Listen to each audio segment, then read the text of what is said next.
Vamos lá. Se preparem para uma história da criação que é bem diferente de tudo que a gente já ouviu. Uma que não fala de um plano divino perfeito, sabe? Mas sim de um erro cósmico. Um verdadeiro drama familiar de proporções celestiais, que, segundo uns textos bem antigos, deu origem ao nosso universo. Pois é, essa é a pergunta bombástica que os antigos gnósticos tiveram a coragem de fazer. Uma pergunta que, olha, vira de cabeça para baixo tudo que a gente pensa sobre teologia e nos convida a questionar a própria natureza da nossa realidade. Para a gente conseguir decifrar essa cosmologia tão radical, vamos percorrer os 6 atos dessa saga cósmica. A gente vai desde o nascimento acidental do nosso Criador até o caminho secreto para se libertar da prisão que ele criou. Ok, vamos mergulhar de cabeça nisso.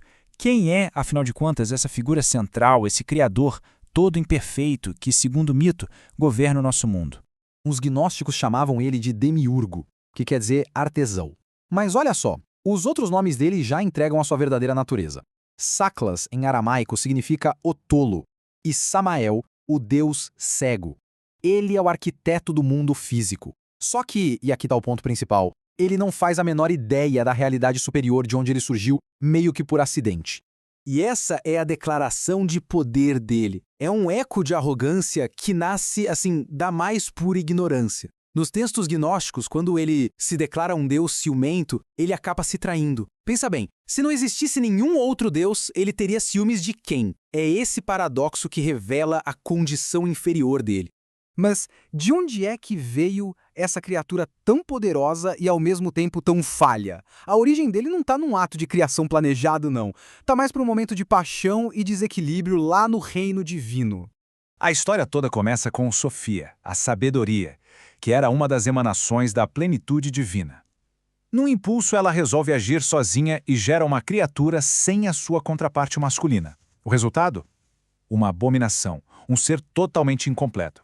Horrorizada com o que fez, ela o expulsa e esconde. E aí, isolado na escuridão, achando que está sozinho, esse ser se convence da sua própria supremacia. E a aparência dele não tem nada de angelical, viu? Os textos descrevem ele como uma criatura monstruosa.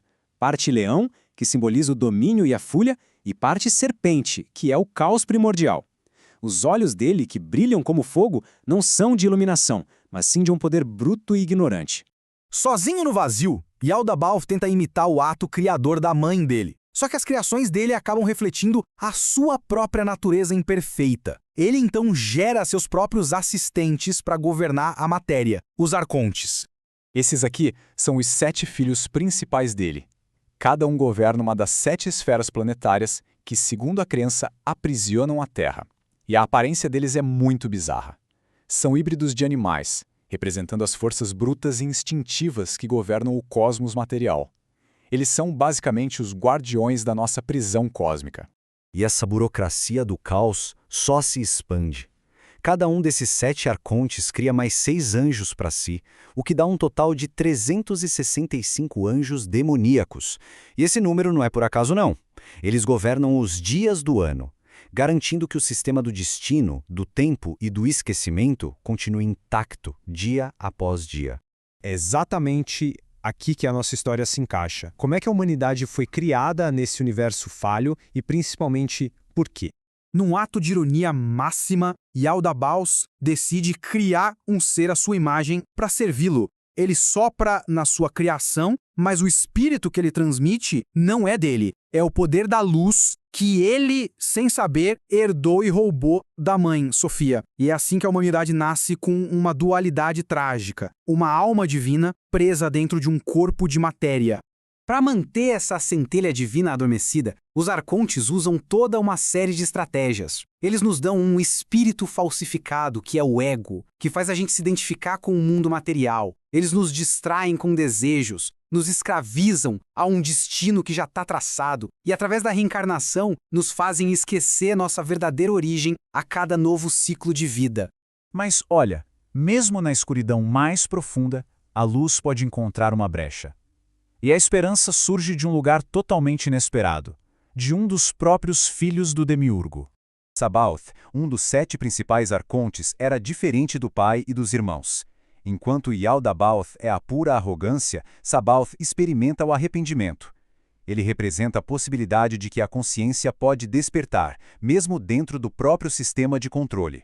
O ponto de virada acontece quando Sabaoth ouve a voz de Sofia. Ele percebe a verdade, condena a ignorância do pai e se vira para a luz. Em resposta, Sofia o recompensa. Ela o banha em luz divina e o eleva ao sétimo céu, criando um reino de luz bem acima do domínio de Aldabaoth, e ele se torna o Senhor das Forças. O novo domínio dele é uma imagem de glória divina. A carruagem querubim, os anjos, tudo isso simboliza uma nova ordem, um santuário de esperança e um reduto da verdadeira luz dentro do cosmos material. Ele se torna um aliado das almas que buscam a libertação. A rebelião de Sabaoth mostra que a tirania do Demiurgo não é absoluta. E isso nos leva à solução final para a condição humana, o caminho do despertar. E a chave para essa libertação é a gnose. É muito importante entender isso aqui. Gnose não é fé, não é um dogma, não é algo que se aprende num livro. É um conhecimento direto, uma experiência que transforma. É aquele momento em que a centelha divina dentro da gente desperta e reconhece a si mesma. O caminho gnóstico é uma jornada interior. Envolve ver através da ilusão do mundo, ir além da identidade do ego e confrontar os arcontes, que são vistos não apenas como seres cósmicos, mas como as forças limitantes dentro da nossa própria mente. O objetivo final é libertar a centelha divina e permitir que ela volte para sua verdadeira casa, o pleroma, o reino da plenitude divina de onde tudo veio, para se reunir com um Pai inefável. E assim, esse mito tão antigo nos deixa com uma pergunta que é profundamente atual. Se a prisão é a ignorância e a chave é o conhecimento interior, quais são as distrações, as ilusões e os sistemas de controle que nos mantêm adormecidos hoje em dia? A busca pela gnose, talvez, nunca tenha terminado de verdade.